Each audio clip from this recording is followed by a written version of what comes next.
आप स्विच को पीछे करोगे तो ऑटो में हो जाएगा। अगर आप इस ऑटो में चलाते हो ना तो आपको साथ में ब्रेक दबानी पड़ती है। हल्का झटका मारेगा वही रोका रहेगा जब तक आप उसको। हाँ जी दोस्तों, नमस्ते, सलाम, सत श्री अकाल, की हालचाल। दोस्तों सबसे पहले तो सभी भाइयों का स्वागत है आपके अपने YouTube channel Sanju grader operator में। दोस्तों अभी लंच टाइम हुआ है, अभी मैं लंच टाइम में खाना खा रहा हूँ थोड़ा सा मैं आपको। तो दोस्तों ये देखो, ये हमारा खाना है, ये चावल है, ये राजमा की सब्ज़ी है और ये दाल थोड़ी सी चावल में डाल रखी है, थोड़ी यहाँ डाल दी है साइड में। दोस्तों ये हमारा खाना है, उसमें चपाती है, 3 चपाती होगी, ये मिर्ची है, ये नींबू है, 2 चम्मच आते हैं साथ में। तो ऐसा कुछ पार्सल आता हमारा पैक होके, ठीक है ना, साइड पे। तो दोस्तों अगर मैं खाने की बात करूं तो खाना हमारा ठीक है, काफ़ी अच्छा है। अगर मैं अदर कंपनियों की बात करूं, जैसे दूसरी साइडों पे और अलग अलग कंपनी है ना, वहाँ से काफ़ी अच्छा खाना है। फिर भी जो हाथ से अपना हाथ का बना हुआ खाना है उसकी बराबरी नहीं हो सकती, क्योंकि चपाती कुछ ऐसी बनती है, थोड़ा देख सकते हैं आप, ठीक है ना। तो ठीक है, बहुत बढ़िया खाना है वैसे।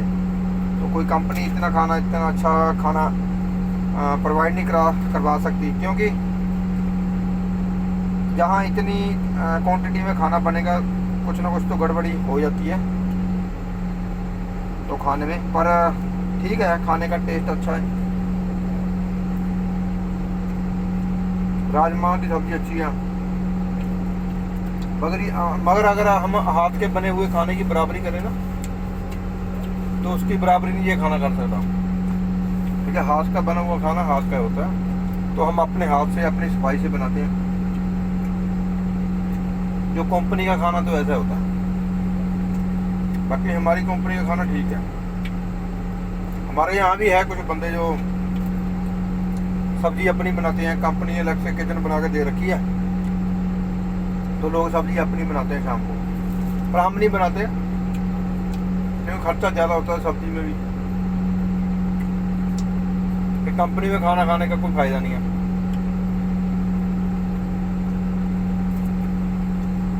बाकी दोस्तों बाकी बातें खाना खाने के बाद में करूँगा। दोस्तों तो खाना खा के दोस्तों मैं फ्री हो गया, ठीक है। आज का जो मेन टॉपिक है ना वो ग्रेडर के गियर शिफ्टिंग के बारे में थोड़ा बताऊंगा, क्योंकि मैं आज टॉपिक बहुत टाइम बाद किसी टॉपिक के ऊपर बात कर रहा हूँ, ठीक है। किसी भाई का मुझे काफ़ी टाइम पहले मैसेज आया था, वो पूछ रहा था कि भाई जो आप ग्रेडर चला रहे हैं इसका थोड़ा गियर के बारे में बताएं, गियर शिफ्टिंग के बारे में बताएं, क्योंकि ये ऑटो भी है और मैनुअल भी है, ठीक है। आज इसके बारे में थोड़ी जानकारी दूँगा मैं ग्रेडर के बारे में, ठीक है दोस्तों ये है इस ग्रेडर का गियर शिफ्टिंग सिस्टम GD 555 का, ठीक है। ये देख सकते हैं आप, ये इसका गियर शिफ्टिंग लीवर है, इसको पुश करो, इसी की हैंड ब्रेक लग जाएगी, इसको पुश करके पीछे लेके आओ, ये न्यूट्रल हो जाएगा, इसी से गियर शिफ्ट होंगे। और ये देखो, ये जो स्विच है ना, ये इसका मेन ऑटो और मैनुअल में करने के लिए। अगर आप स्विच को पीछे करोगे तो ऑटो में हो जाएगा, अगर आप इसको आगे करके चलाओगे तो ये मैनुअल हो जाएगा। मैनुअल जैसे नॉर्मल ग्रेडर है, आप क्लच दबाओगे, ये गियर डालो तो ग्रेडर आगे बढ़ जाएगा, ये देखो। उसके बाद आप इसको न्यूट्रल कर दो, न्यूट्रल हो गया। अब ऑटो में कैसे वर्क करता है ये ग्रेडर मैंने ऑटो में किया, स्विच ऑटो में किया ट्रांसमिशन वाला। अब मैं जैसे गियर डालूंगा ना, मेरे को इसमें ऑटो में करके ना क्लच का यूज़ नहीं करना, ठीक है, बिल्कुल नहीं यूज़ करना क्लच। जो ये मासू वाले आए थे ना एक बार इंजीनियर लोग, वो बोल रहे थे जब ऑटो में चलाओगे ब्रेक के सहारे चलाना, क्लच नहीं यूज़ करना।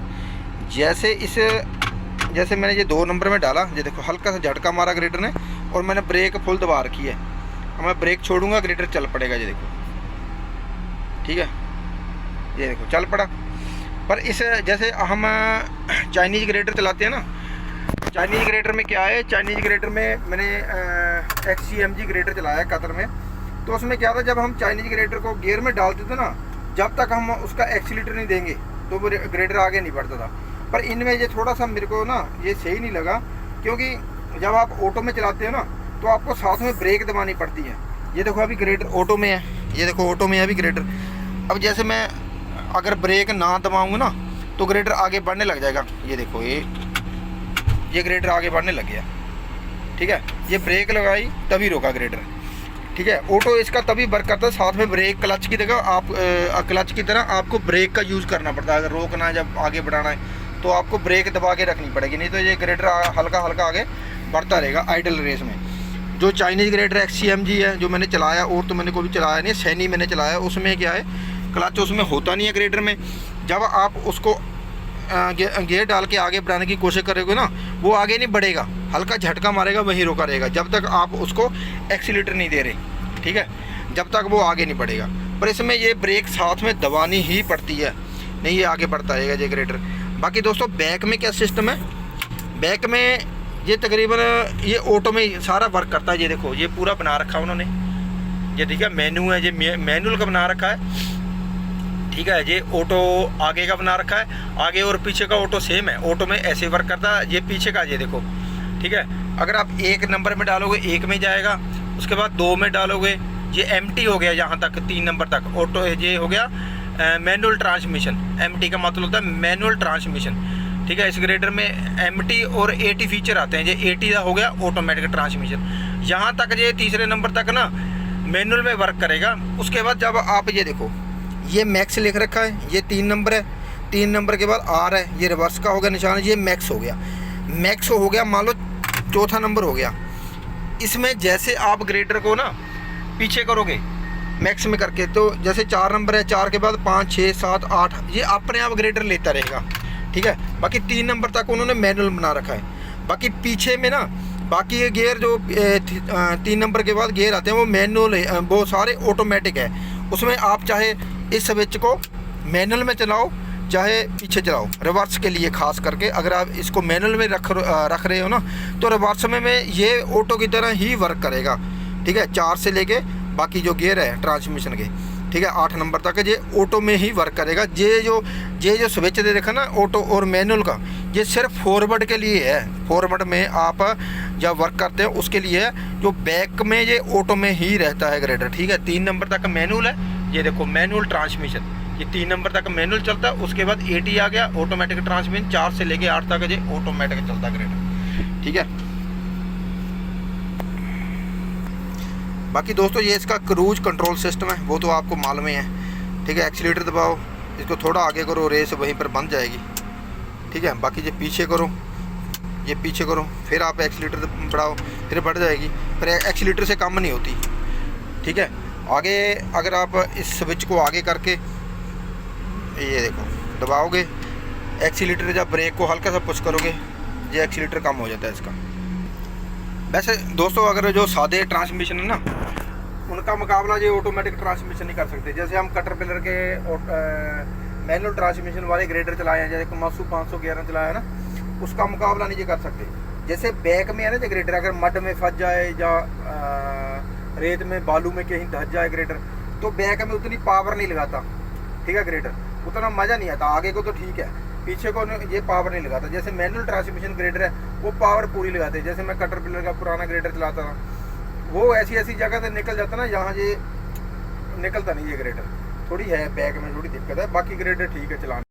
इस ग्रेडर का आप कैबिन देख सकते हैं, काफ़ी खुला डुल्ला कैबिन है, पर जो एक ये वी शेप आगे से ऐसे, अभी ज़्यादातर ग्रेडरों के कैबिन ऐसे आने लगे हैं, ठीक है।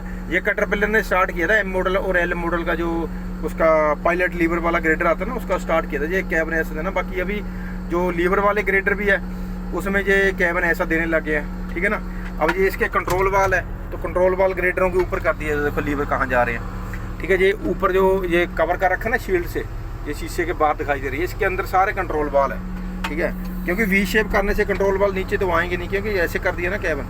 ये थोड़ा सा इसका फ़ायदा ये है, वी शेप करने से ये जो ब्लेड की विजिबिलिटी है साफ दिखाई देती है। विजिबिलिटी ब्लेड का नीचे का जो ग्राउंड है ना बिल्कुल साफ दिखाई देता है, जो वी शेप कैबिन करने का यही फ़ायदा है। बाकी दोस्तों इस ग्रेडर में ये ट्रे भी दे रखी है, ये देखो ये ट्रे है, पार्सल ट्रे बोलो, कुछ भी बोलो, सामान रखने के लिए। बाकी इसमें ये जो बंदा सिगरेट पीने वाला है उसका राख झाड़ने के लिए ये दे रखा है इसके ग्रेडर में।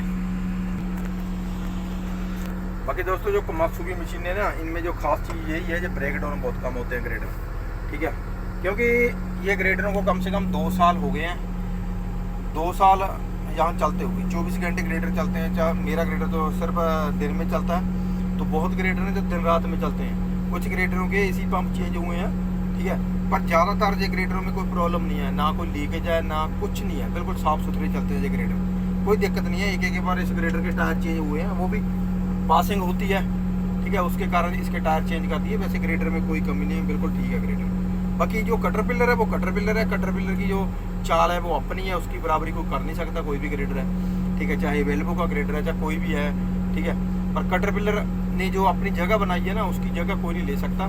बाकी अगर मैं कटरपिलर के बाद अगर किसी ग्रेडर को दूसरे नंबर पे लेके आऊँ ना, काम के मामले में, हर चीज़ में, मार्केटिंग में, तो मेरे हिसाब से एक मसूद दूसरे नंबर में आता ग्रेडर। बाकी कोई भी भाई ग्रेडर ऑपरेटर जो मेरी वीडियो देख रहा होगा, वो अपना जो सुझाव है कमेंटों में दे सकते हैं। बाकी दोस्तों यही था आज के लिए, ठीक है। अभी लंच टाइम भी ख़त्म होने वाला है, तो हाँ पूरा 1 मिनट रह गया बाकी। तो दोस्तों मिलेंगे फिर नेक्स्ट कंटेंट में, नेक्स्ट ब्लॉग में। तब तक के लिए जय हिंद, जय भारत, खुश रहें।